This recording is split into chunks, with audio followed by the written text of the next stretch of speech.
मैं बोल रहा हूँ देखिए जो प्रॉपर्टी को नुकसान पहुंचा है उसका समर्थन नहीं कर रहा मैं, उसका विरोध कर रहा हूँ। निकल जो लाठी बरसाई सर उसका विरोध कर रहा हूँ मैं, जो लाठी बरसाई सर। आप आगजनी करेंगे तो लाठी नहीं पड़ेगी क्या? सर सैलरी हाइक करवाना चाहते थे, उसके लिए कमेटी बिठाई गई और इन लोगों ने साजिश के तहत उससे पहले ही कांड कर दिया, आगजनी कर दी, पुलिस की गाड़ियां जला दी। जनता में आग लगाने के लिए बीज बोए गए। पहला बीज इन्होंने नोएडा में बो दिया, इन्होंने आग भी लगा दी है गाड़ियों में, पुलिस की गाड़ियों में, और फिर पुलिस क्या इन्हें भगाए ना दौड़ाए ना भाई, वहाँ योगी का शासन चलता है। अखिलेश यादव चुनाव से पहले अपने गुंडे बेच के वहाँ पे दंगे करवा रहे हैं और ये सब कम्युनिस्ट पार्टी से मिलके हो रहा है। वहाँ पे योगी जी कह रहे हैं उत्तर प्रदेश का उदाहरण देकर और यहाँ आग जला दी जा रही है। जो इंसान 11,000 रुपए की नौकरी कर रहा है कई सालों से, उसके अंदर इतनी ताकत आएगी पारिवारिक बंदे के अंदर कि वो गाड़ियां फूंक देगा, वो सड़कें तोड़-फोड़ कर देगा, वो शोरूम जला देगा जाकर के। जब ये पकड़े जाएंगे तो इसके अंदर से 100 में से मैं बताता हूँ 99 बंदे अलग अलग विपक्षी पार्टियों के निकलेंगे। तो लोग अपने कार्यकाल के अंदर सहारनपुर दंगे नहीं रोक पाए, मुजफ्फरनगर दंगे नहीं रोक पाए, हापुड़ दंगे नहीं रोक पाए, मुरादनगर दंगे नहीं रोक पाए, वो बात करेंगे योगी आदित्यनाथ की। देश नक्सल मुक्त भारत हो चुका है,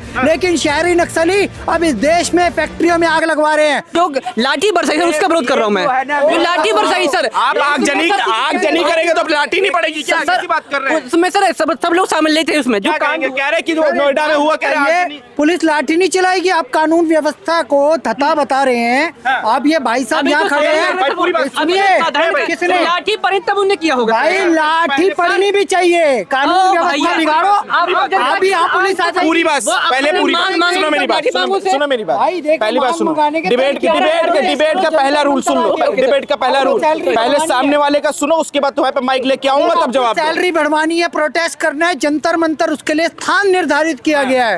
राष्ट्रपति को ज्ञापन सौंपो, प्रधानमंत्री को ज्ञापन सौंपो, मुख्यमंत्री योगी आदित्यनाथ को ज्ञापन सौंपो, राज्यपाल को। सुनिए यही लिखा हुआ है भाई, प्रोटेस्ट का मतलब क्या होता है? आग जला दो, मतलब कोई भी कम्युनिटी उठेगी आग जला देगी। पहले तो एक कम्युनिस्टों की लगाई हुई आग है। मारुति शोरूम क्यों जलाया? उसका तो कुछ लेना देना नहीं, वहाँ के लोग तो भड़के नहीं भाई साहब। मारुति शोरूम बहुत गलत जलाया इन लोगों ने। क्या किसी का शोरूम धू करके चलेगा? पुलिस नहीं आएगी क्या? वो कॉल नहीं करेगा? Police law and order maintain करने के लिए होती है।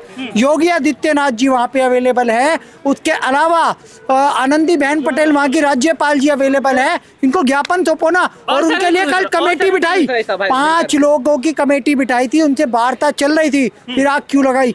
ये कह रहे, ये भाई साहब कह रहे हैं कि एक सेकंड, ये कह रहे हैं उन्हीं पार्टी के लोग होंगे भाजपा वाले। ना दंगे का पैटर्न है सर्वदलीय। देखो जब भी को बुलाया भी जाता है तो सब पार्टी के लोग होते हैं, सुना जाता है। देखो अगर सैलरी हाइक करनी है सुना जाएगा, पर सुनने से पहले आग लगा देना ये कोई बड़ी साजिश के तहत किया गया काम है। सपोज करो किसान आंदोलन टाइप है, कोई भी इलेक्शन से पहले एक आंदोलन खड़ा किया जाता है, वो चाओस क्रिएट किया जाता है। ये बताओ सर, मान लीजिए अपनी मांग रखना है तो सरकार से मतलब परमिशन लेके आओगे अपनी मांग पूरी करनी है? नहीं, पुलिस परमिशन देती है महाराज। नोएडा में भी एक जगह नहीं, नोएडा में सुने मेरी बात, नोएडा मैं प्रोटेस्ट नहीं कर रहा हूँ ना, मैं मीडिया बाइट कर रहा हूँ, मीडिया बाइट कर रहा हूँ मैं। यहाँ पे परमिशन नहीं, मीडिया बाइट की परमिशन नहीं है। तो फिर क्यों भाई? प्रोटेस्ट अलग है और मीडिया बाइट अलग है यार। क्यों भाई बेवकूफों वाली बात कर रहे हो यार? तुम आगजनी करोगे, तुम्हारी आरती उतारेगी क्या पुलिस वाले कि तुमको भगाएगी? कहाँ से आगे लोग यार? ये शहरी नक्सली है, ये टुकड़े टुकड़े गैंग है मोदी जी जिनकी बात करते हैं। नोएडा में जो प्रोटेस्ट हुआ, ये कह रहे हैं कि कहा जा रहा है कि भाई इतनी महंगाई बढ़ा दी, बेरोजगारी बढ़ा दी कि जनता परेशान हो गई, जनता का गुस्सा फूटा है। जनता में आग लगाने के लिए बीज बोए गए। पहला बीज इन्होंने नोएडा में बो दिया और उत्तर प्रदेश चुनाव सर पे है। ये वो लोग बोझ रहे हैं जो शहरी नक्सली है, ये वो लोग हैं जो कम्युनिस्ट है, ये वो लोग हैं जो नक्सलवादियों के सरेंडर से परेशान है। ये देश नक्सल मुक्त भारत हो चुका है, लेकिन शहरी नक्सली अब इस देश में फैक्ट्रियों में आग लगवा रहे हैं। वहाँ पे क्यों आग लगवा रहे हैं? ये पहले इन्होंने गुड़गांव में ये सब प्रयास करने की कोशिश की थी, अब इन्होंने यहाँ प्रयास शुरू कर दिए और इस प्रयास में तो इन्होंने आग भी लगा दी है गाड़ियों में, पुलिस की गाड़ियों में। और फिर पुलिस क्या इन्हें भगाए ना दौड़ाए ना भाई, वहाँ योगी का शासन चलता है। और किसी भी व्यक्ति को 1000-2000 लोगों को एकत्रित होने के लिए पहले परमिशन लेनी पड़ेगी। कोई भी चुनावी भी सभा होती है तो उसकी भी पुलिस परमिशन होती है, क्योंकि उस समय से पुलिस बंदोबस्त होता है।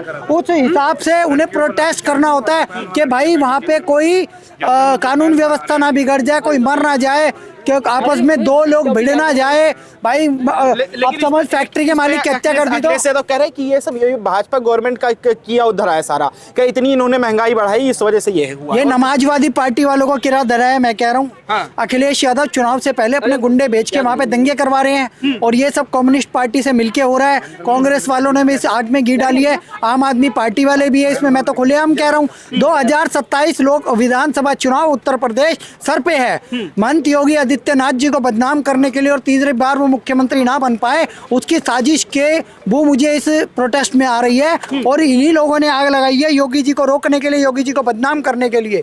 और आपके चैनल के माध्यम से मैं स्पष्ट कह देता हूँ ना योगी रुकेंगे और ना योगी हारेंगे, वो जीतेंगे और तुम्हारे पिछवाड़े में टपाटप बजाएंगे। नोएडा प्रोटेस्ट के बाद एक तबका है वो ये लिख रहा है कि एक बार योगी जी बंगाल जाते हैं, वहाँ कहते हैं कि उत्तर प्रदेश दंगा मुक्त है, दूसरी तरफ अगले 2 दिन बाद नोएडा में दंगा हो जाता है। दंगा तो करवाया गया है ना, जो ये बयान दे रहा है उन्हीं ने दंगा करवाया और ये दंगा नहीं है सर। वो सैलरी हाइक करवाना चाहते थे, उसके लिए कमेटी बिठाई गई और इन लोगों ने साजिश के तहत उससे पहले ही कांड कर दिया, आगजनी कर दी, पुलिस की गाड़ियां जला दी। सर ये सरासर एक साजिश है। वहाँ पे योगी जी कह रहे हैं उत्तर प्रदेश का उदाहरण देकर और यहाँ आग जला दी जा रही है। और भाई जो नोएडा में जो आज पूरा घटनाक्रम हुआ इसको लेके एक तबका ये लिख रहा है कि ये सब जो महंगाई बेरोजगारी पिछले कई सालों से बढ़ी हुई है इसको लेके जनता का गुस्सा फूटा है। देखिए ये वो लोग बोल रहे हैं जिन्होंने हाथ में 30,000 25,000 रुपए का फोन पकड़ा हुआ है। ये लोग वो बोल रहे हैं महंगाई और बेरोजगारी के ऊपर जिनके घरों के अंदर एसी लगे हुए हैं, फ्रिज लगे हुए हैं डबल डोर वाले। ये वो लोग बेरोजगारी और महंगाई का रोना रो रहे हैं जिनके पास 4 व्हीलर गाड़ियां खड़ी हुई हैं घरों के नीचे। ये लोग वो महंगाई का रोना रो रहे हैं जो हाथ के अंदर स्मार्ट वॉच पहन करके चल रहे हैं और गले में चेन पहन करके चल रहे हैं। प्रोटेस्ट में देखने को मिलता है और नेशनल मीडिया के पास देखने को मिलता है। एक इंसान बताइए जो कह रहा है कि भैया 11,000 रुपए की सैलरी से मेरा परिवार नहीं चलता है, वो आमदनी बढ़ाई जाए। ठीक है, जो इंसान 11,000 रुपए की नौकरी कर रहा है कई सालों से, उसके अंदर इतनी ताकत आएगी वो पारिवारिक बंदे के अंदर कि वो गाड़ियां फूंक देगा, वो सड़कें तोड़फोड़ कर देगा, वो शोरूम जला देगा जा करके। बताइए। और 2 दिन पहले बंगाल चुनाव में जब योगी आदित्यनाथ जाते हैं तो वो बताते हैं कि भैया कैसे दंगा मुक्त मैंने यूपी को करके दिखा दिया, कैसे दंगाई जो है, बदमाश जो है, गुंडे जो है, माफिया जो है वो कैसे भाग रहे हैं। और 2 दिन बाद ही ये दिखा देते हैं यहाँ पे, क्योंकि बंगाल चुनाव सिर के ऊपर है और बंगाल ममता को जितवाने के लिए पूरा विपक्ष जोर प्रैक्टिस भी कर रहा है और मुशक्कत भी कर रहा है वहां पे। आज इन्होंने ये करा करके क्या दिखाया? जिन लोगों को, मैं तो कहता हूँ इसकी जांच योगी आदित्यनाथ सरकार जरूर करेगी, सीसीटीवी में आएगा और जब ये पकड़े जाएंगे तो इसके अंदर से 100 में से मैं बताता हूँ 99 बंदे अलग अलग विपक्षी पार्टियों के निकलेंगे, गुंडे निकलेंगे। क्योंकि एक इंसान जो 11,000 रुपए की नौकरी कई सालों चल रहा है वो अपना परिवार पालने वाला इंसान होगा, वो सरकारी संस्थाओं को जलाने वाला नहीं होगा। ये तो भाजपा के द्वारा कराया गया, ये भी कई लोग लिख रहे हैं। हाँ, द्वारा कराया भैया भाजपा के द्वारा ही तो कराया गया। तो इसका मतलब जो 2014 से पहले आतंकवादी हमले हो रहे थे भारत के अंदर वो कांग्रेस करा रही थी, सपा करा रही थी। बताइए, जो लोग अपने कार्यकाल के अंदर सहारनपुर दंगे नहीं रोक पाए, मुजफ्फरनगर दंगे नहीं रोक पाए, हापुड़ दंगे नहीं रोक पाए, मुरादनगर दंगे नहीं रोक पाए, वो बात करेंगे योगी आदित्यनाथ की, जो दंगाइयों को सीधा करने का बहुत अच्छे से काम जानते हैं, जो यूपी को उत्तर प्रदेश से उत्तम प्रदेश बना करके दिखाया। यूपी दिन रात 4 चौगुनी तरक्की कर रहा है। 1,48,000 करोड़ का MOU साइन कराया विदेशी कंपनियों के साथ मिलकर के, है 13 लाख का जो बजट वो था, GDP था 30 लाख करोड़ पहुंच गया है। 3.5 लाख करोड़ का जो बजट था वो 8.5 लाख करोड़ पहुंच गया योगी आदित्यनाथ के कार्यकाल में ना। तो यूपी की जनता खाना खाती है, इनकी तरह बेवकूफों की तरह गुबो नहीं खाती गंद। ऐसा तो कह रहे हैं कि लगातार महंगाई बेरोजगारी की मार है, ये जनता का जो गुस्सा फूटा। हाँ, तो सफाई का डांस लगता है तभी बंद हो गया अखिलेश यादव ने, तभी बंद कर दिया। जब करोड़ों रुपया फूक रहे थे जनता के टैक्स के पैसे का, तब इनको महंगाई बेरोजगारी याद नहीं आ रही थी। आज जाकर के देख लीजिए यूपी का बंदा जो है वो यूपी में ही जो कारखाने और फैक्ट्रियां खोली जा रही हैं, जो 1,48,000 करोड़ का MOU साइन हुआ, जो अभी सिंगापुर और जापान होकर के आए योगी आदित्यनाथ जी, जो वहां से कारोबारी समझौता करके आए, वो किन के लिए करके आए? पाकिस्तान के लिए करके आए, अफगानिस्तान के लिए करके आए, वो यूपी के लोगों के लिए करके आए, वो भारत के लोगों के लिए करके आए। और ये लोग अपने कार्यकाल में राम भक्तों पे गोली चलाने वाले, हिंदुओं को मुआवजा ना देकर के मुस्लिम टेंट में जाकर के मुआवजा देने वाले लोग, संभल में पत्थरबाजों को 5-5 लाख रुपए देने वाले लोग बताएंगे योगी आदित्यनाथ क्या काम कर रहे क्या नहीं कर रहे। इन लोगों की पूरी जांच होनी चाहिए और इनकी एक ही सजा होनी चाहिए, टपाटप फट्टे बजने चाहिए और तिहाड़ जेल भेजना चाहिए। मैं बोल रहा हूँ देखिए, जो मतलब जो प्रॉपर्टी को नुकसान पहुंचा है उसका समर्थन नहीं करता सर मैं, उसका विरोध कर रहा हूँ। निकल जो लाठी बरसाई सर उसका विरोध कर रहा हूँ मैं, जो लाठी बरसाई सर। आप आगजनी करेंगे तो लाठी नहीं पड़ेगी क्या? कैसी बात कर रहे हैं? उसमें सर सब लोग शामिल लेते हैं उसमें। जो क्या कहेंगे? कह रहे कि जो नोएडा में हुआ, कह रहे हैं ये पुलिस लाठी नहीं चलाएगी। आप कानून व्यवस्था को थता बता रहे हैं। आप ये भाई साहब यहाँ खड़े हैं, सुनिए, किसने लाठी पड़ी तब उन्हें किया होगा भाई? लाठी पड़नी भी चाहिए, कानून व्यवस्था बिगाड़ो। अभी यहाँ पुलिस आ जाएगी। पूरी बात पहले पूरी सुनो मेरी बात, सुनो मेरी बात, पहली बात सुनो। डिबेट का पहला रूल सुन लो। डिबेट का पहला रूल, पहले सामने वाले का सुनो, उसके बाद तुम्हारे पे माइक लेके आऊंगा तब जवाब। सैलरी बढ़वानी है, प्रोटेस्ट करना है, जंतर मंतर, उसके लिए स्थान निर्धारित किया गया है। राष्ट्रपति को ज्ञापन सौंपो, प्रधानमंत्री को ज्ञापन सौंपो, मुख्यमंत्री योगी आदित्यनाथ को ज्ञापन सौंपो, राज्यपाल को। सुनिए, यही लिखा हुआ है भाई। प्रोटेस्ट का मतलब क्या होता है? आग जला दो। मतलब कोई भी कम्युनिटी उठेगी आग जला देगी। पहले तो एक कम्युनिस्टों की लगाई हुई आग है। मारुति शोरूम क्यों जलाया? उसका तो कुछ लेना देना नहीं, वहाँ के लोग तो भड़के नहीं। भाई साहब, मारुति शोरूम बहुत गलत जलाया इन लोगों ने। क्या किसी का शोरूम धू करके चलेगा? पुलिस नहीं आएगी क्या? वो कॉल नहीं करेगा? Police law and order maintain करने के लिए होती है।